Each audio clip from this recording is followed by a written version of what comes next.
Salam sejahtera bagi kita semua. Perkenalkan, nama saya Reski Perdana, mahasiswa UC Online Batch 3, jurusan IPM. Kali ini dalam mata kuliah Economic for Business, saya akan menjelaskan dan mempresentasikan hasil analisis yang sudah saya buat pada tugas sebelumnya pada sesi 2 AFL 1 par 1. Dalam presentasi ini, saya juga akan menjelaskan dan menambahkan tentang eksplorasi eksternalitas apa yang dapat dihasilkan dari produk yang sudah saya analisa sebelumnya. Dalam produk yang saya analisa sebelumnya, saya mengangkat produk bisnis thrift cloth atau pakaian thrift yang hari-hari ini sedang naik dalam lingkungan kita, terkhususnya di bangsa Indonesia ini.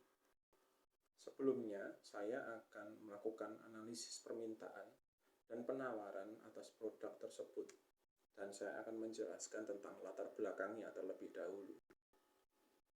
Beberapa waktu ini atau beberapa tahun terakhir ini, industri pakaian thrift atau thrift clothes mengalami pertumbuhan yang sangat pesat. Dengan semakin banyaknya konsumen yang beralih dari pakaian konvensional atau pakaian yang baru-baru yang diproduksi dalam negeri, mereka banyak yang berpindah berganti ke pakaian alternatif yang mungkin harganya lebih ekonomis atau lebih ramah lingkungan. Ramah lingkungan dalam arti karena tidak diproduksi dalam negeri sehingga tidak menimbulkan banyak limbah, dan juga harga yang sangat bersaing, yang lebih murah, dan mereka dapat mendapatkan merek atau brand yang lebih bagus atau kualitas yang lebih bagus. Sehingga industri thrift clothes ini saat ini sedang berkembang dalam pertumbuhan perekonomiannya. Dan untuk pengembangan produk baru ini, untuk memenuhi kebutuhan pasar yang terus-menerus ini, makanya ada banyak penggerak atau orang-orang yang bergerak dalam bisnis ini mengembangkan produknya, sehingga mereka yang sebelumnya hanya berjualan di pinggir jalan beberapa tahun yang sebelumnya, sehingga mereka hari ini berani untuk membuka store-store dengan tempat-tempat yang bagus. Dan juga mereka juga banyak yang berani membuka store-nya di mall-mall yang ada, karena melihat banyaknya peminat yang sangat tinggi terhadap industri pakaian ini. Industri pakaian thrift clothes sedang berkembang pesat. Dari data yang sudah ada, pertumbuhan rata-rata adalah 10% per tahun dalam penjualannya. Keberlanjutan dan harga yang terjangkau adalah faktor utama yang menjadi pendorong pertumbuhan ini. Juga dari faktor SDM masyarakat Indonesia yang tingkat perekonomiannya adalah menengah ke bawah, yang dimana mereka ingin mendapatkan atau memakai produk-produk luar negeri atau produk-produk yang memiliki brand-brand ternama dengan harga terjangkau. Ini membuat industri pakaian thrift ini berkembang sangat cepat untuk pertumbuhan penjualannya. Berikut saya akan jelaskan tentang analisis permintaan. Ada beberapa identifikasi maksud saya, faktor-faktor yang mempengaruhi analisis permintaan. Dalam survei saya berhasil mengidentifikasi beberapa faktor yang signifikan yang mempengaruhi permintaan produk baru dalam industri pakaian thrift cloth atau pakaian bekas ini. Yang pertama, karena tren merek ternama. Beberapa pakaian thrift yang dijual itu mengungkapkan bahwa banyak masyarakat di Indonesia ini tertarik untuk membeli barang thrift cloth itu karena memiliki merek ternama. Barang-barang yang dijual itu memiliki merek-merek terkenal dari produk brand-brand luar negeri dengan harga yang terjangkau, dan barang yang masih layak dipakai itu sangat mudah mempengaruhi keputusan orang untuk membeli barang ini, membeli pakaian bekas ini dengan model-model yang unik, model-model yang tidak didapatkan dari hasil industri pakaian lokal di Indonesia. Mereka dapat menjangkau dengan harga yang murah dan memakai pakaian ini. Yang kedua, dari model dan desain. Model dan desain yang sangat modern, yang sangat memiliki kelas internasional, karena brand-brand yang ternama ini membuat orang-orang itu tertarik untuk membeli atau mendapatkan pakaian ini. Sehingga pada saat terkhususnya anak-anak muda yang membutuhkan kebutuhan barang eksklusif yang ingin mereka pakai untuk bergaul, model dan desain dan merek ini sangat menguntungkan sekali buat mereka, sehingga mereka lebih tertarik untuk membeli produk ini daripada brand-brand konvensional atau produksi di dalam negeri yang lainnya. Yang selanjutnya adalah bahwa produk-produk dari thrift ini karena adalah barang bekas, produk-produk dari thrift ini tidak banyak memiliki kesamaan produk atau tidak memiliki banyak kembaran, sehingga banyak orang yang tertarik membeli ini itu dikarenakan produknya itu bisa dibilang produk yang eksklusif atau produk yang tidak memiliki kembaran yang lain, sehingga itu menjadi daya tarik khusus bagi mereka. Data primer yang saya ingin presentasikan, dalam survei saya menemukan bahwa sebagian besar masyarakat di Indonesia menyukai ide koleksi dari barang thrift ini, yaitu sport dan hype.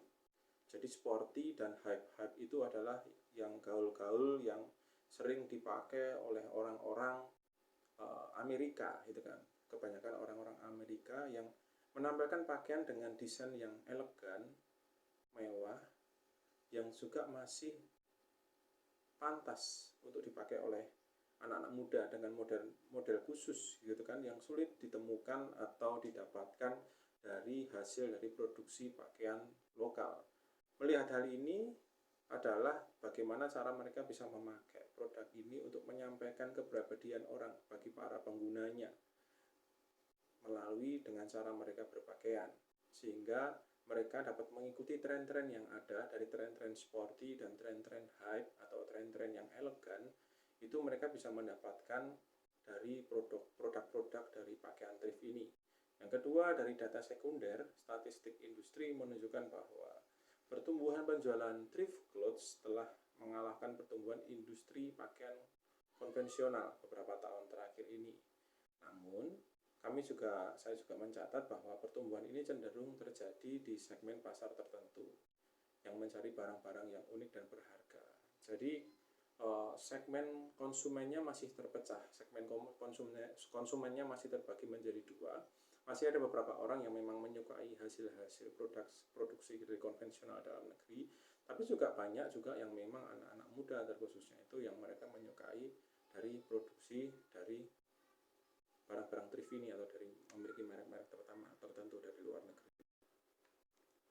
Untuk analisis penawaran, kami mengidentifikasi bahwa beberapa kompetitor itu memilih memperluas lini produk mereka, produk jualan mereka, untuk mencakup barang-barang yang unik, yang berharga. Jadi mungkin sebelumnya ya hanya berjualan pakaian, jaket, topi, itu sehingga hari-hari ini banyak berkembang sangat masif, sehingga ada banyak produk-produk thrift yang lain, seperti aksesoris, seperti sepatu, bahkan ada beberapa pakaian yang seperti syal dan lain sebagainya yang berkembang, fashion yang berkembang, tidak hanya cuma baju dan celana saja yang sebelumnya beberapa tahun yang lalu hanya dijual dalam segmentasi produk thrift ini.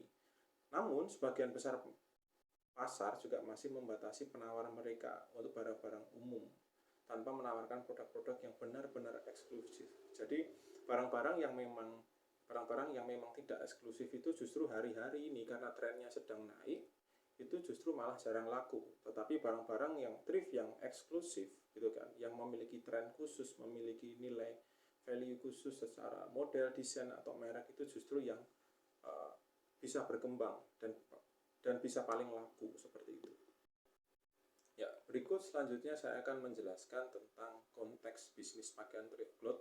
Kita juga dapat mengidentifikasi ada beberapa contoh eksternalitas positif dan negatif yang akan mungkin timbul dari bisnis ini. Yang pertama, saya akan mempresentasikan tentang eksternalitas negatif, pemilihan pakaian yang berkualitas rendah. Jadi eksternalitas negatif yang pertama untuk bisnis ini adalah pemilihan pakaian yang berkualitas rendah. Otomatis karena pakaian ini adalah pakaian bekas, jadi memiliki kualitas yang tidak bagus atau tidak tinggi atau yang rendah.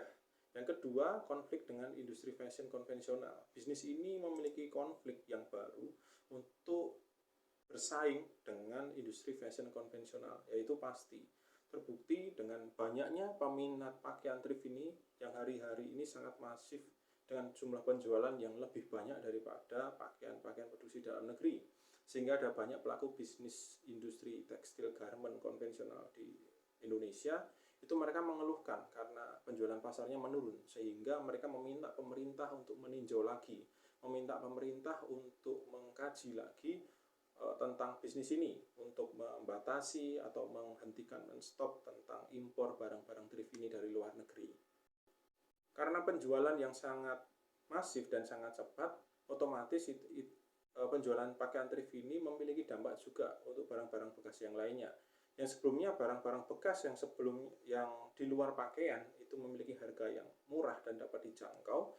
Oleh karena bisnis ini, harga barang-barang bekas yang lainnya yang di luar pakaian, mungkin seperti barang-barang bekas, barang-barang rumah tangga dan lain sebagainya, itu juga mendapatkan dampak yang buruk juga, yaitu harga yang naik dan tinggi.